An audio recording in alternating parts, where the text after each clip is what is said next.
Hello everyone and welcome back to another video. Boy oh boy do we have so much juicy news to cover. It's like never ending this week. There's just a lot of news coming out for Overwatch 2. Season 3 is right around the corner and here we are with another blog post care of the devs at Overwatch or Blizzard. So let's get straight to things. If you enjoy the content on the channel, you want to see more Overwatch 2, shooters and more, be sure to smash that like button, subscribe, and let's get straight to it. So, Season 2 retrospective, a look back and the road forward.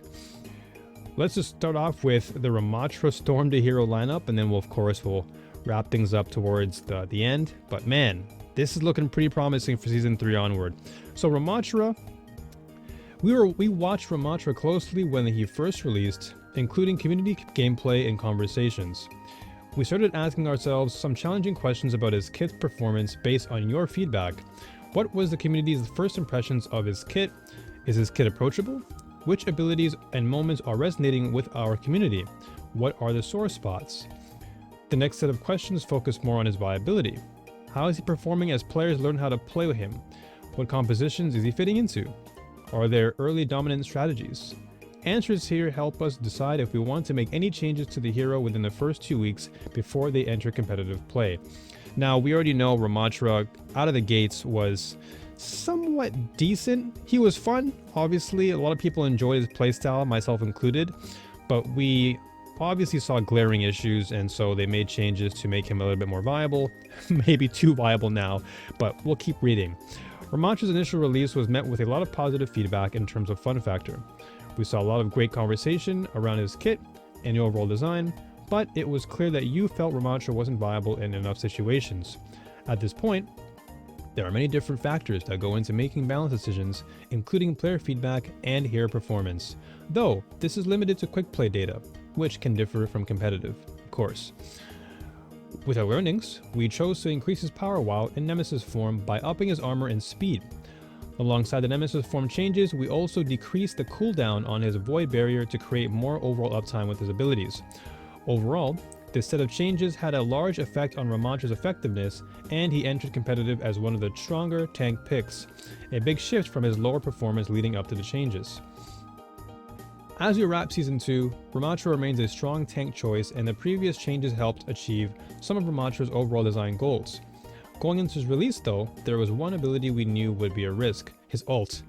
Of course, Annihilation. While an ultimate lasting as long as enemies are in it is very exciting, it can lead to some unhealthy gameplay scenarios of course, yes. We want Ramattra to feel imposing and intimidating, but not feel hopeless to fight against.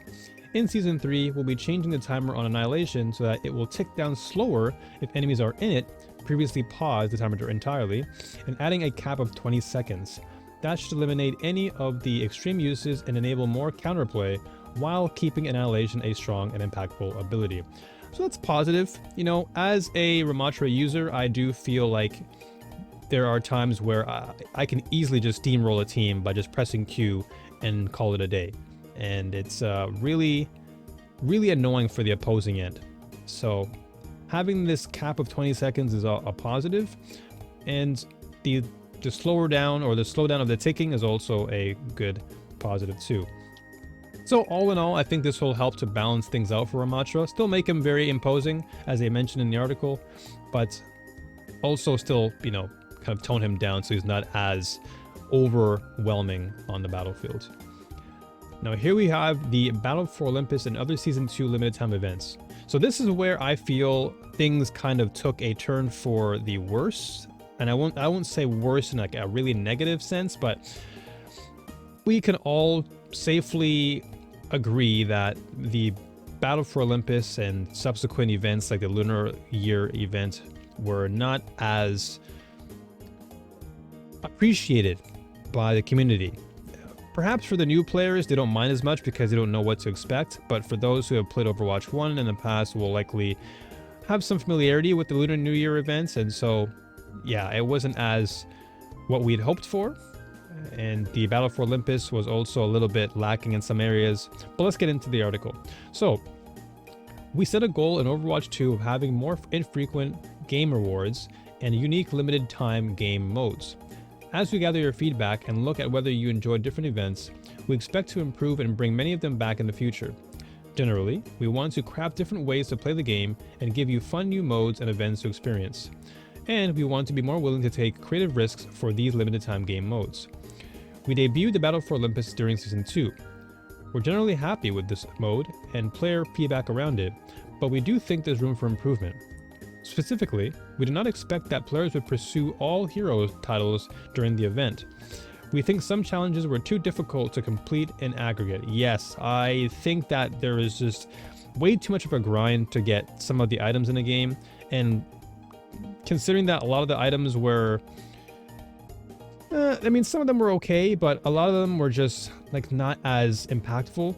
And so the fact that you had to grind to get so many different things, like, name cards or titles, it just felt too overwhelming. And over time I was like, you know what, I don't really need these things. So based on your feedback, we also plan to make a team deathmatch version and enable the team, or the mode rather, in custom games the next time it runs. And we mistakenly did not include environmental kills in our leaderboard tabulations. Zeus fights dirty at times with a giant statue in the line, but this will be corrected for any future battles. We also brought back the Winter Wonderland and Lunar New Year events. Millions of new players have come into play Overwatch 2 and been able to experience these events for the first time. However, we've heard and understand the feedback from Overwatch veterans that these events did not feel as exciting when they come back around, particularly if you already own the event reward, as was the case for some players in the Lunar New Year event. Yes, I think it would have been greater if they had added new skins just to incentivize not only new players, but veterans to partake in the event and earn something that's fresh. It's Lunar New Year, so it should be something that gives us an opportunity to present something fresh, brand new, and inspiring, not something that's already been rerun and it's a reused skin that we don't really need. We are working to offer rewards that are new for all players more consistently. Fantastic. In Season 3, one of our new events will offer players an all-new legendary skin. Already off to a good start. That's wonderful to hear. And starting in Season 4, our goal is to offer new items as rewards for most of our big events. So that's a positive. That's already a nice step in the right direction. Providing players with an all-new legendary skin is always great. I think that will certainly give players the opportunity to finally feel as if they're earning something, as opposed to looking at their hero gallery and seeing that it's a reused skin from Overwatch 1. So gaining something for everyone is always a nice thing.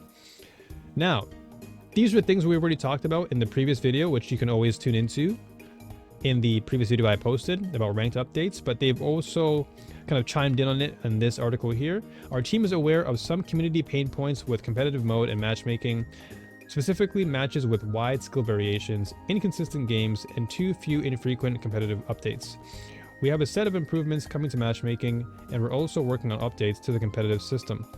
So again, they've already stated that 1 and 2 are already there, so that you can read there if you want to. But again, check out my video and you can hear my thoughts there as well. Now here is something fantastic. This is a cool one. This is reintroducing credits and hero gallery update. Now this is something I've been hungry for a long time. I've literally been asking for this since day one because I've played other battle pass related games like Apex and Fortnite, and they always give you currency. They always give you something to hold on to so that you can either buy a new battle pass or buy the skins that you want. And here we go with the credit system. So in Season 3, we're bringing back Overwatch credits.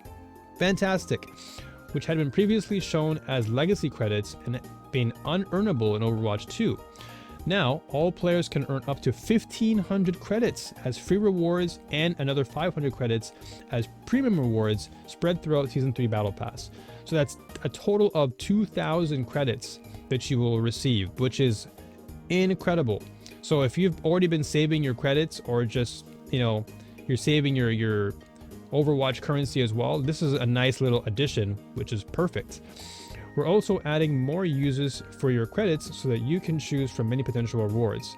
Those potential rewards, I'm very curious to see what they're adding in, but again, this is really, really fantastic news. Specifically, we are making 2 related updates to our hero gallery.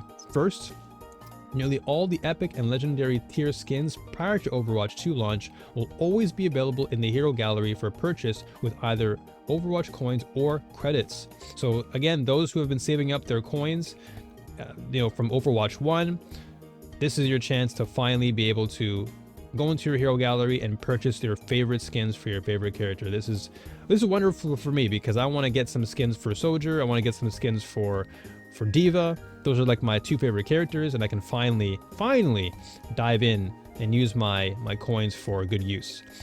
This includes skins from the seasonal event modes, so now you can finally pick up Witch Mercy, Surf and Splash Torbjorn, or Snowman Wrecking Ball any time of the year without waiting for the event to roll around. Second, we're lowering the standard price of these legendary skins to 1,500 coins or credits. Great, so that means all of the older skins are going to be cheaper, with what I assume to be more expensive for the new legendary skins, which makes sense. Of course, anything new will require a higher price point, but this is still a push in the right direction because, again, I've always had the complaint of like, why do these things cost so much when they're pretty much reused skins from Overwatch 1? They should be cheaper. And if anything, I would even go as far as saying lower the epic costume price to 500 as opposed to it being 1,000. Since if you're going to be lowering the legendary skins, you might as well lower the epic skins as well, and therefore give newer players a better discount to use their credits for. That's just my take. Taken together, these changes mean all players can earn a legendary skin of their choice each season from the hero gallery skins just for playing normally and without needing to make any purchases. Again, that's really, for me, a huge step, and I'm really happy about this because for so long I've just wanted to be a collector of my favorite character. Like, I just want to have all the skins for my favorite character so I can always swap between them whenever I want to. Now that I can do this, I'm more incentivized now to save my coins, save my credits, and use it for good. That's awesome. We understand that some players already have very large balances of credits, yes. To ensure that all players feel rewarded for the time they spend playing, we're looking into additional ways for players to use credits in the future. This, again, I'm really curious as to what they mean by this, as to what we can use the credits for, but I'm excited because, again, this is a positive endeavor. I think this is really what many players have been asking for, newer players especially, and so whatever they have planned in the future for us, I am so down for that. So long as it's, again, in the right direction and not towards a very predatory type of format. These changes aren't the end of our journey to make Overwatch 2 a more rewarding game to play. They're just the beginning. We have more updates coming in the future seasons, and we'll be reading your feedback to understand what's working and what isn't for all of you. And here we go towards the end of the article or blog post. We think it's very important to share long-term plans about game features and updates, but it's possible that some of these things may change as we continue to develop and test these plans while listening to player feedback. Generally, we want to add or improve systems that better celebrate players match to match as well as across seasons. One angle we've been exploring is revamping our on-fire system to highlight when you're having a particularly impressive performance within a match. Now, I've noticed that there are still like in-fire or on-fire voice lines in the game, so yeah, it kind of made no sense to have like characters having their on-fire voice line still in the game, but then not having a system to highlight that. So I'm glad they're also trying to rethink the on-fire system for Overwatch 2. Hopefully it'll be a lot cooler than Overwatch 1, but again, in the grand scheme of things, it's still another step in a direction that we most certainly have been asking for a while now. And while in early stages, we have begun design work on a hero-based progression system that would showcase the energy players put into playing each hero and mastering their different capabilities. Oh, this is so good. This is every player's dream come true. Progression in any game feels so fundamentally amazing, enthralling, because it gives you more motivation to want to play the game and really master that character, because now you're going to be earning some sort of reward, and all that work you put in will then be showcased in the form of, let's say, titles or banners or whatever the case may be. I'm not too sure whatever they have in terms of the reward system for the progression system, but be that as it may, I'm still very, very excited for this because I, for one, love putting all of my, my energy into mastering a character. I want to really master Soldier 76 and Diva because they're characters that I really, really love, and I want to feel as if I'm getting rewarded for putting in all that time in. So this will certainly be a great, great incentive to keep me playing these characters, because whatever rewards they have, whatever progression system they implement, I'm hoping it's a promising one. We know this is an area that you all care about deeply, and we look forward to providing more updates as we continue our work here. Thank you for sharing your support and feedback. It's what enables us to make positive changes to the game. We can't wait to hear from you in Season 3. All in all, I am extremely, extremely hyped for Season 3. It seems like they've taken all of the missteps from Season 1 and Season 2, have listened very, very carefully to the community, and now we are going to see Season 3 bring a promising endeavor. Now, I understand that this is perhaps the best time to do so because Season 3, we're only really getting a new map, so this is a time where they can really dive deeper into fixing a lot of the quality of life things, and of course, as these examples have already exemplified, they're doing a pretty stellar job so far. So as long as they can continue with this pattern of like fixing, quality of life, related issues like rank system progression or hero progression, adding credits to the battle pass, these changes can go such a long way and can really help to make Overwatch 2 that much better. And already, I'm excited. Season 3 is already looking to be an extremely, extremely rewarding season, and I can't imagine what Season 4 is going to bring as we move into a new hero and, subsequent seasons moving forward. All that being said, what do you folks think of these new changes? Are you excited as much as I am? I, for one, am super hyped for these credits. Like, I really wanted to start saving up my credits like crazy and just putting my investment into, Diva and Soldier and just getting all their skins. But yeah, what do you folks think of these new changes? Be sure to let me know in the comment section. And of course, to help the video and algorithm, be sure to like and subscribe. And I'll see you folks on the next video. Take care and see you next time. Peace.